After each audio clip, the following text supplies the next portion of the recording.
फ़कीर इल्लल्लाह बात कर रहे हैं तालिबान, तो माशाल्लाह ये सवाल कर रहे हैं किसी शेख की, किसी बुज़ुर्ग की तवज्जो लेने के लिए क्या अमल करना चाहिए।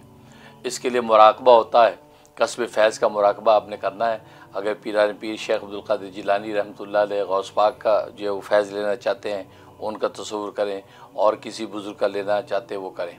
उसका तरीका ये है कि आप जो है आलती पालती मार के बैठ जाएँ क़िबला रुख, या ये कि ज़मीन पर नहीं बैठ सकते तो अपने सोफ़े वगैरह कुर्सी पे बैठ जाएँ, क़िबला रुख बैठ जाएँ।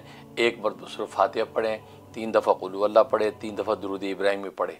ये पढ़ के जो है नबी करीम सल्लल्लाहु अलैहि वसल्लम के सदक़े और तुफ़ैल से उसका सवाब उन बुज़ुर्ग को पहुँचा दें, उन बुज़ुर्ग को पहुँचा दें। ये उन बुज़ुर्ग को पहुँचाने के बाद फिर आप जो है वो सूरह बकरा का आखिरी रुकू तिलावत करें, लिल्लाहि मा फ़िस समावाति व मा फ़िल अर्ज़। यहाँ से ये आखिरी रुकू पूरा तिलावत करें, तिलावत करके अपने जो है बदन पे दम करें, और इसका सवाब भी जो है उन बुज़ुर्ग को पहुँचा दें। पहुँचाने के बाद फिर आप आंखें बंद करके तसव्वुर करके बैठ जाएं, और ये समझें कि वो बुज़ुर्ग भी आपके सामने बैठे हैं, बुज़ुर्ग भी आपके सामने बैठे हैं, और उनका दिल और आपका दिल एक दूसरे के साथ कनेक्ट हुआ है। तो उनके दिल के अंदर जो फ्यूज़ बरक़ात अनवारात है वो मेरे क़ल्ब की तरफ मुंतक़िल हो रहे हैं, और मेरा क़ल्ब जो है उनको जो है अब्ज़ॉर्व कर रहा है और अपने अंदर जो है जज़ब कर रहा है और रोशन हो रहा है। ये तसव्वुर के साथ बैठे हैं।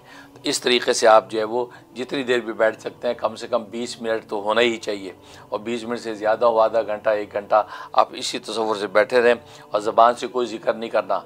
बस ये तसव्वुर बांधना है कि अल्लाह का फैज़ जो है गोया कि नबी पाक सल्लल्लाहु अलैहि वसल्लम के सीने मुनव्वर में जब वो उतरा, वहाँ से मेरे वो उस बुज़ुर्ग के क़ल्ब पे, उस बुज़ुर्ग के क़ल्ब से मेरे क़ल्ब में, तो दोनों क़ल्ब एक दूसरे के साथ मुत्तसिल व अनवारात मुंतक़िल हो रहे हैं। तो ये इस तरीके से बैठे रहें, और जब वक्त पूरा हो जाए 20 मिनट आधा घंटा, उसके बाद सर उठा के हाथ उठा के अल्लाह से दुआ कर लें कि या अल्लाह इन बुज़ुर्ग के दर्जा बुलंद फरमा और उनकी फज़ल बरक़ात से मुझे मुनव्वर फरमा। तो ये रोज़ाना का मुराक़बा पाबंदी के साथ एक चिल्ला यानी 40 दिन तो कम से कम करना चाहिए, वरना जो है 4 महीने का ये अमल होता है। 4 महीने आप वो कर लेंगे तो उस बुज़ुर्ग के साथ एक ख़ास निस्बत और मुनासबत आपको पैदा हो जाएगी, और उस बुज़ुर्ग की तवज्जुआत और उसके अनवारात आपको मिलते रहेंगे। बहुत ही मुजर्रब और काम का अमल है। जो इस ऐसा करना चाहे तो मैं दिल से इजाज़त देता हूँ कि वो ये अमल करे, इंशाअल्लाह फ़यूज़ रब्बानी नसीब होंगे। बहुत शुक्रिया।